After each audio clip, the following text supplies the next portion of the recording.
I want to tell you about the night I held a man's life in my fibers. Not metaphorically, not poetically, literally, his full weight, his breath, his heartbeat, his terror, all of it pressed into me as I was lowered, hand over hand, down the outside of a dark wall while soldiers with torches patrolled the street below. One wrong move and he died. One frayed fiber and he died. One moment of hesitation from the hands holding me above and he died. I did not choose to be there. I did not volunteer for that moment. I was not consulted when they decided that a basket and a rope were the only things standing between a man named Paul and a death sentence in Damascus. I was just a rope. Old, rough, made of fibers that had been twisted together under tension so many times that the twisting had become my identity. I did not know that night that I was holding an apostle. I did not know that the man in that basket would one day write half of the New Testament. I did not know that his survival would change the entire trajectory of human history. I just knew the weight. And I want to talk to you about weight today, because I think you are carrying some, not the kind you can set down on a table and walk away from, the kind that is woven into you, the kind that wakes you up at 3 in the morning and sits on your chest and asks you questions you do not have answers to. What if I cannot hold this? What if I am not strong enough? What if I let go? I have been asked those questions by my own fibers in the dark over a wall with a man's life depending on my answer. And what I learned that night and in all the years since is something I need to tell you, because I think you have been holding on when what you actually need to do is something much harder than holding. You need to learn how to lower. I was made in a workshop that smelled of salt and hemp and the particular exhaustion of hands that have worked all day without stopping. The man who twisted me together was not a craftsman in the celebrated sense. He was not an artist. He was a maker of functional things, things that carried loads and tied boats and held tents against wind. He did not name me. He did not admire me when I was finished. He coiled me, set me on a shelf with a dozen others like me, and went home to his supper. I was not special. That is the first thing I need you to understand about my story. I was not chosen because I was exceptional. I was not selected because I had proven myself in great moments. I was picked up off a shelf by desperate hands in the middle of a crisis because I happened to be there and they needed something that could hold. God has a long history of using things that happen to be there.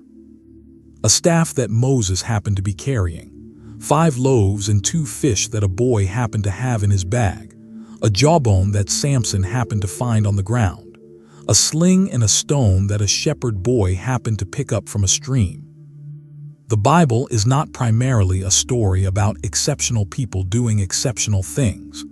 It is a story about ordinary objects and ordinary people being picked up by extraordinary hands and used for purposes they never could have imagined from the shelf. I was on the shelf, and then suddenly I was not. The night they reached for me, the city of Damascus was loud with the specific kind of noise that danger makes. Not a crowd, not a celebration, something tighter than that, something with edges. The Jewish leaders had made an agreement with the city's governor, a man named Aretas, to have Paul arrested at the gates, every gate, watched day and night, no way in, no way out. Paul had been in Damascus only a short time. He had arrived as a persecutor and left as a preacher, and the people who had once cheered for him were now the ones sharpening their knives. The transformation that had happened on the road, the blinding light and the voice, and the 3 days of darkness and the scales falling from his eyes, that transformation had made him dangerous to the people who needed him to stay the same. There is something about genuine change that threatens the people who knew you before you changed. They do not hate the new you. They hate what the new you implies about the choice they have not yet made themselves. Paul's disciples gathered in a room and looked at each other and looked at the walls and understood that the walls were the only answer. Not the gates, the walls. There was a house built into the city wall, a window that opened onto the outside, a drop of perhaps 30 or 40 feet to the ground below. And a rope. Me. They tied me to something solid inside the room. I felt the knot tighten, and I felt the window frame beneath me, and I felt the cold air of the Damascus night, and I felt, for the first time in my existence, what it means to be the only thing between a person and their death. They put Paul in a basket. He climbed in without a word. The text does not record any speech, no prayer spoken aloud, no dramatic farewell. He simply got into the basket, and they began to lower him down. I want you to sit with that image for a moment. A man who had been a Pharisee, a man trained at the feet of Gamaliel, the greatest rabbi of his generation, a man of enormous intellectual power and personal conviction, a man who had walked into cities and commanded rooms and stood before councils without flinching. That man climbed into a basket and let other people hold the rope. He could not see what was below him. He could not control the speed of his descent. He could not know whether the rope would hold or whether a soldier would look up at precisely the wrong moment or whether the basket would catch on a stone in the wall and send him spinning. He could not do anything except sit in the basket and go where the rope took him. That is not a small thing for a man like Paul. That is everything. Psychologists have spent decades studying the relationship between human beings and control. What we do when we have it, what happens to us when we lose it, how desperately and creatively we work to maintain the illusion of it even when it is already gone. Martin Seligman, one of the founders of positive psychology, conducted a series of experiments in the 1960s that produced one of the most important and disturbing findings in the history of psychological research. He discovered that when living creatures are repeatedly exposed to situations where nothing they do changes the outcome, they stop trying. Even when the situation changes and escape becomes possible, they do not attempt it. They have learned at a level deeper than thought that their actions do not matter, that trying is useless. He called this learned helplessness. I want you to hear that term carefully. Learned helplessness. It is not a character flaw. It is not weakness. It is not lack of faith. It is something that is taught to us by circumstances that were genuinely out of our control. Repeated often enough and early enough that the lesson becomes hardwired. Maybe your helplessness was taught to you in childhood, by a parent whose moods you could not predict and could not influence no matter how well you behaved. By a home where safety was random and love was conditional, and you learned very early that your efforts did not reliably produce safety. Maybe it was taught to you later, by a marriage that fell apart despite everything you did to hold it together, by a career that ended despite your loyalty and your competence, by a prayer you prayed 1,000 times that received an answer you did not ask for. The lesson was the same each time. What you do does not change what happens to you. And once that lesson is learned deeply enough, it does not stay in the specific situation where it was taught. It spreads. It generalizes. You stop trying in places where trying would actually work, because trying feels like the thing you did before, and before it did not matter, and your nervous system does not want to go through that again. Learned helplessness is not laziness. It is self-protection. It is a scar that formed over a real wound and is now covering healthy tissue too. Paul had every reason to have learned helplessness by the time he arrived in Damascus. He had been struck blind on the road. He had spent 3 days unable to see, unable to eat, unable to drink, utterly dependent on strangers for everything. The man who had walked into cities under his own authority and by his own power had been reduced, in an instant, to a man who could not find his own mouth with a cup of water. That is not a small breaking. That is the kind of breaking that teaches a person, your power is not yours, your strength is not the source, your plans are not the plan. But here is the difference between learned helplessness and what Paul experienced in that basket. Learned helplessness is passive. It gives up. It stops engaging. It lies down in the cage even when the door is open. What Paul did in that basket was something entirely different. What Paul did required more strength than anything he had done as a Pharisee, more courage than any council he had stood before. Paul surrendered actively.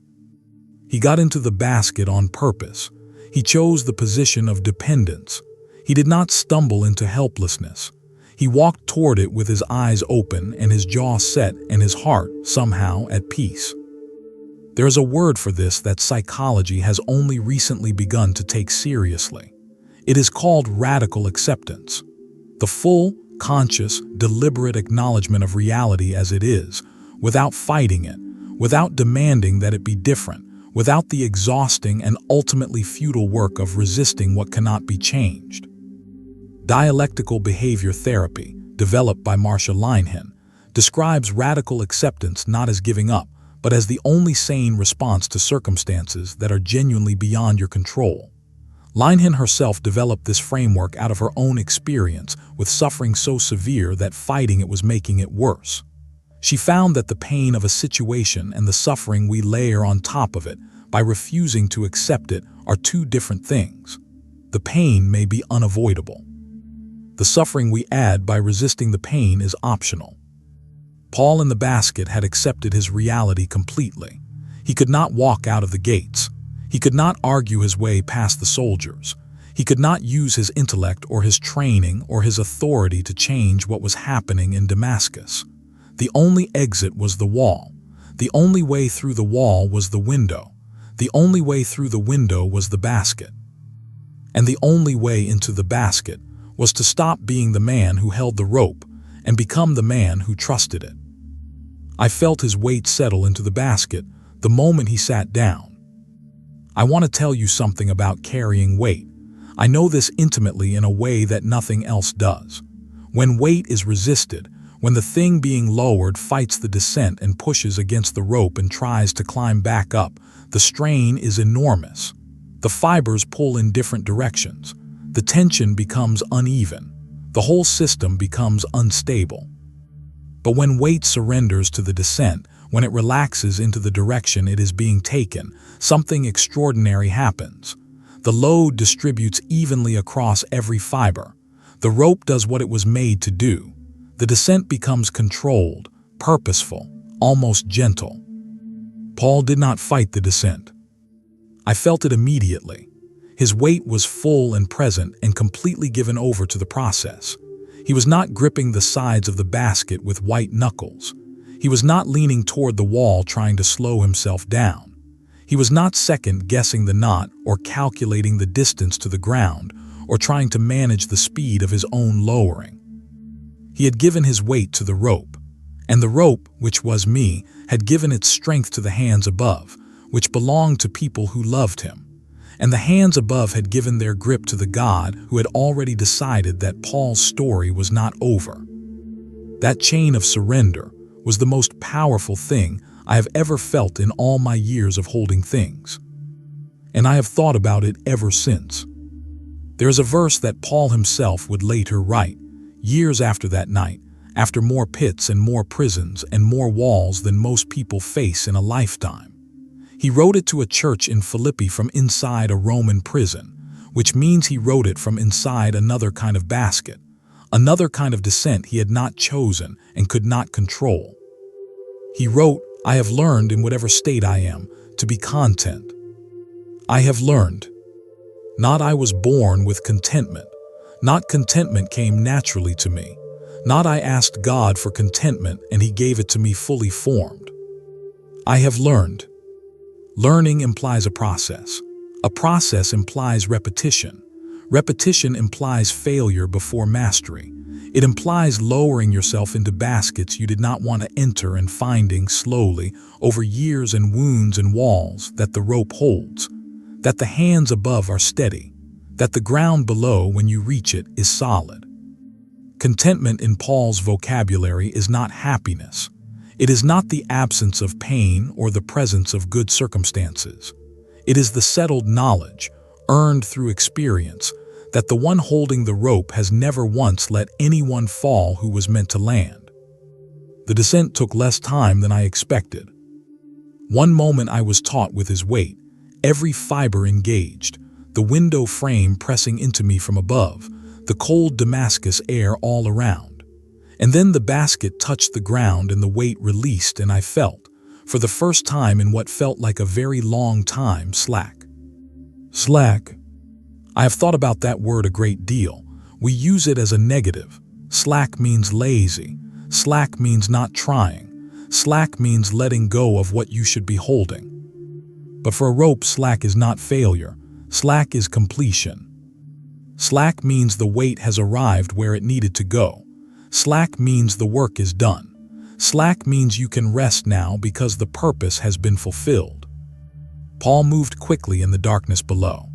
I could feel through the wall the absence of his weight, the way you can feel someone leave a room before you hear the door. He was gone, into the night, away from Damascus, toward Antioch and Jerusalem, and eventually toward a life of letters and journeys and suffering and joy that would outlast the wall and the city and the governor and every soldier who had ever patrolled those streets with a torch. He made it. They pulled me back up through the window, coiled me, set me in the corner. And I sat there in the dark room, and I thought about what had just happened. I had not saved Paul. I want to be very clear about that. I had not been strong enough to save Paul. God had saved Paul, using hands that were steady and a window that was positioned exactly where it needed to be, and a basket that was the right size, and a rope that happened to be on the shelf. I had simply been present, available, willing to hold the weight that was placed on me without letting go until the weight reached the ground. That is not a small thing, but it is a smaller thing than I once thought it was.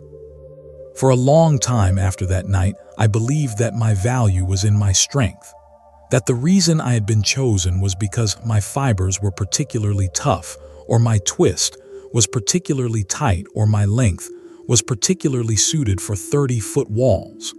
I believed that what I brought to that moment was my capacity. I was wrong. What I brought to that moment was my availability.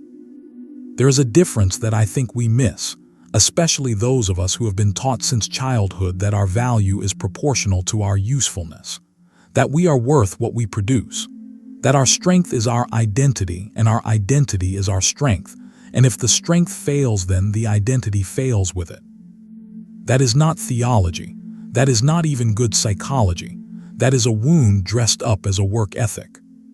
Psychologists who study identity and self-worth have found that people who anchor their value and performance in what they do rather than what they are extraordinarily vulnerable to what researchers call contingent self-esteem. Their sense of worth rises and falls with every success and failure. When they are strong, they feel worthy. When they are weak, they feel worthless. And the exhausting, unending work of maintaining the strength means they never actually rest, never actually receive. Never actually let someone else hold the rope for a while. Paul had been that man. The Pharisee version of Paul was a man whose identity was built entirely on performance. He knew the law better than anyone. He kept it more rigorously than anyone. He was, by his own later admission as to righteousness under the law, blameless. He was not lying. He had built a self on perfect performance, and it had held for years under the weight of ordinary life. And then the light on the road took all of it away in a single moment. 3 days of blindness. 3 days of being led by the hand. 3 days of eating only what someone else put in front of him. 3 days of the man who had never needed anyone needing everyone for everything. I think those 3 days were the real conversion, not the light, not the voice. The 3 days of sitting in the dark, helpless, dependent, unable to perform his way back to wholeness. The scales that fell from Paul's eyes when Ananias came were not just physical. They were the scales of a self that had been built on the wrong foundation. And what was left after they fell was not weakness. What was left was a man who could get into a basket. There is something I need to say now that is harder than everything else I have said. Some of you are in a situation that is not a basket. You are not being lowered to safety by loving hands. You are being held in a place you did not choose by circumstances you did not create, and you cannot see the bottom, and the hands above you do not feel like love. They feel like indifference. They feel like abandonment. They feel like a God who started lowering you and then let go of the rope and walked away. I will not tell you that feeling is wrong.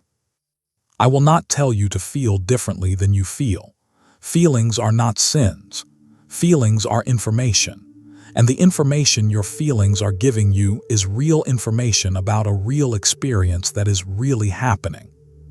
But I want to offer you something that held me in that dark air over the Damascus wall, when I did not know if I was strong enough for what I was being asked to hold. The hands that held me did not hold me because they were confident I would not break. They held me because there was no other option, and they had decided to trust anyway. Faith in the Bible is almost never portrayed as certainty. It is almost never the calm, sunlit, I have no doubts confidence that we sometimes perform for each other on Sunday mornings. Faith in the Bible is almost always a decision made in the dark, a step taken on ground that has not yet appeared. A getting into the basket when you cannot see the bottom, and the rope looks old, and the wall is high, and the soldiers are close, and everything in your body is telling you to climb back through the window and take your chances at the gate. Hebrews 11 lists the great heroes of faith, and almost every single one of them acted in circumstances where the rational, sensible, self-preserving thing to do was to stay where they were. Abraham left without knowing where he was going. Moses led 2 million people into a desert. Rahab hid spies in her house. They did not act from certainty. They acted from a settled, costly, sometimes terrifying decision that the rope was going to hold, because the one who made the rope could be trusted. That is not learned helplessness. That is chosen surrender. And the difference between those two things is the difference between a person lying in the cage because they have given up, and a person climbing into a basket because they have decided, despite everything, to trust the hands above them. I was coiled in a corner for a long time after that night. Weeks, I think, maybe longer. The house fell quiet. The disciples scattered. The city moved on the way cities do, absorbing crisis after crisis and returning always to the noise of ordinary life. I sat in the corner and I thought about what I had held and what it had meant, and whether I would be called on again. I was not afraid of being called on again. That surprised me. After everything, after the weight and the height and the darkness and the soldiers and the 30-foot drop, I was not afraid. I was ready. Because I had discovered something on that wall that I could not have discovered on the shelf. The shelf was safe. The shelf was comfortable. On the shelf, I could believe anything I wanted about my own strength because it had never been tested. I could imagine my fibers were unbreakable because no weight had ever been placed on them that mattered. The wall was different. On the wall, I had discovered what I was actually made of. Not what I hoped I was made of, not what I performed being made of, what I actually was under actual pressure, in actual darkness, with actual consequences. And I had held. Not because I was exceptional, not because I was the strongest rope on the shelf, but because I had been made by hands that knew what they were making, and twisted under tensions that had built into me a strength I did not know I had until the moment I needed it. You do not know what you are made of until the weight comes. And the weight that feels like it will destroy you is sometimes the very thing that reveals what was always inside you, the strength that was woven into you before you had any say in the matter, by hands that already knew what wall you were going to be asked to hang over. I want to talk to you now about the people who held me. Not Paul, the disciples, the unnamed ones who stood at that window in the dark and held my other end and slowly, carefully, hand over hand, lowered their beloved teacher down a 30-foot wall while soldiers with torches moved through the streets below. We do not know their names. The text does not give them to us. Acts 9 says simply that his disciples took him by night and let him down through the wall, lowering him in a basket. That is all. No names, no descriptions, no account of what they felt in that moment or what it cost them to stand at that window and be the ones responsible for whether he lived or died. They are the forgotten holders of the rope.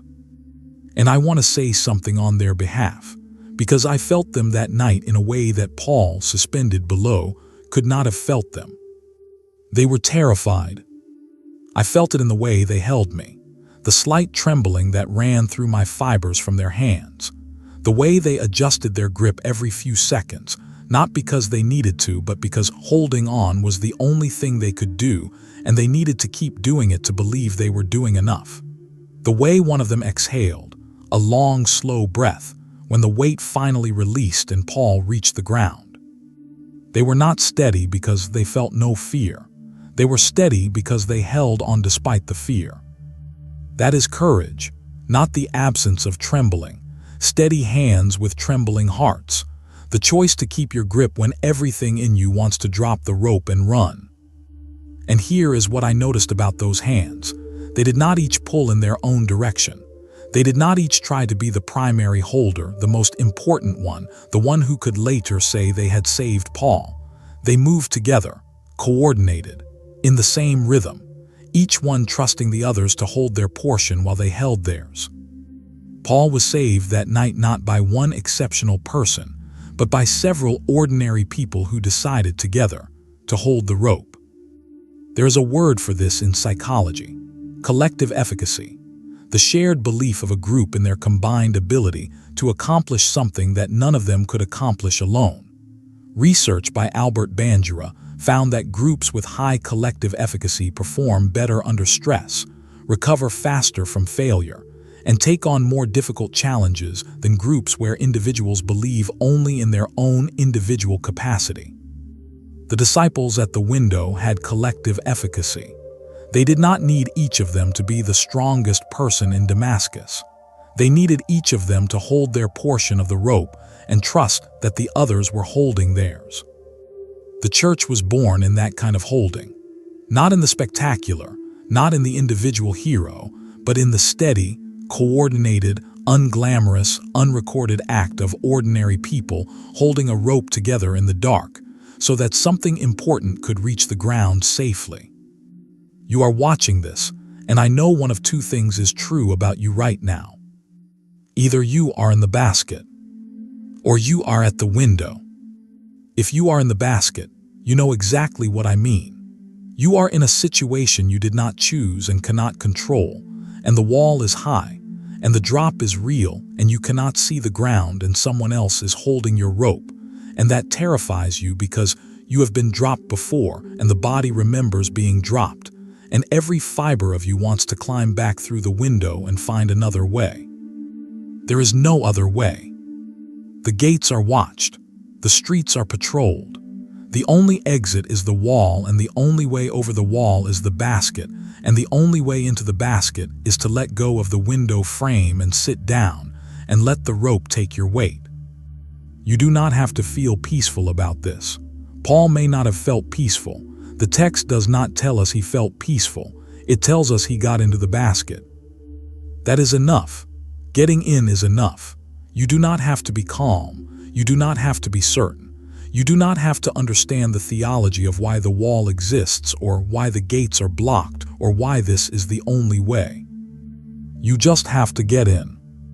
And if you are at the window, if you are one of the unnamed holders of someone else's rope right now, if you are the person standing in the dark gripping the line that someone you love is suspended on, and your hands are trembling and you are wondering if you are strong enough for this, I need you to hear this.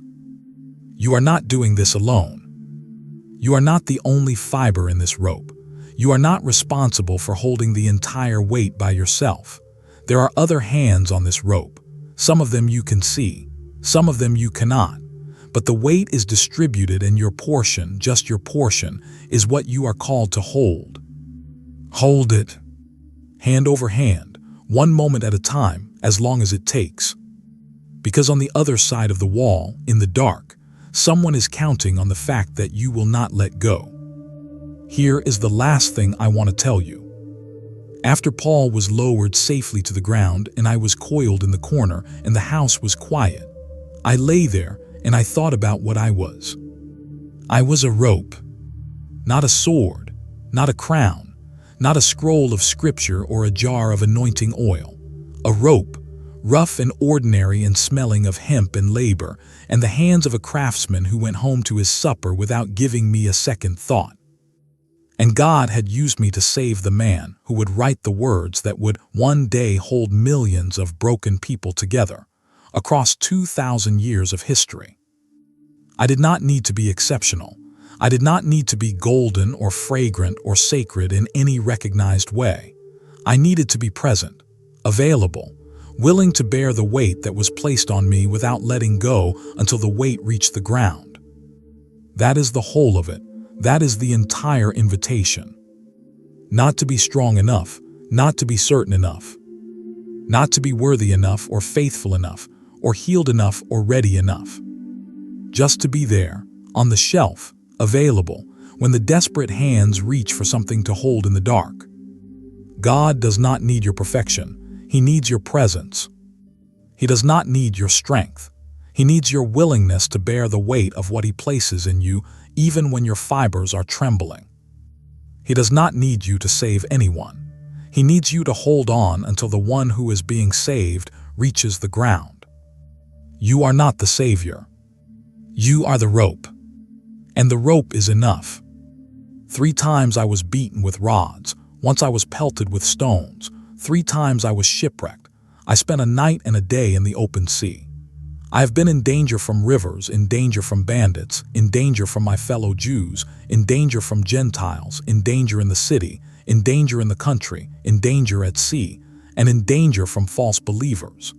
In Damascus, the governor under King Aretas had the city of the Damascenes guarded in order to arrest me. But I was lowered in a basket from a window in the wall and slipped through his hands. 2 Corinthians 11:25-33. I have learned in whatever state I am to be content. Philippians 4:11. Trust in the Lord with all your heart and lean not on your own understanding. In all your ways submit to Him, and He will make your paths straight. Proverbs 3:5-6. Like this video, if you believe God uses ordinary things for extraordinary purposes. Subscribe for more object stories, Bible truth, and psychological healing. Comment below, are you in the basket right now, or are you holding the rope for someone else? Tell me where you are. You are not alone here. Watch next. God did not fix my crack. He did something better. Watch next. A pencil's confession. You don't write your story. The hand does. Object stories, Bible truth, psychological healing.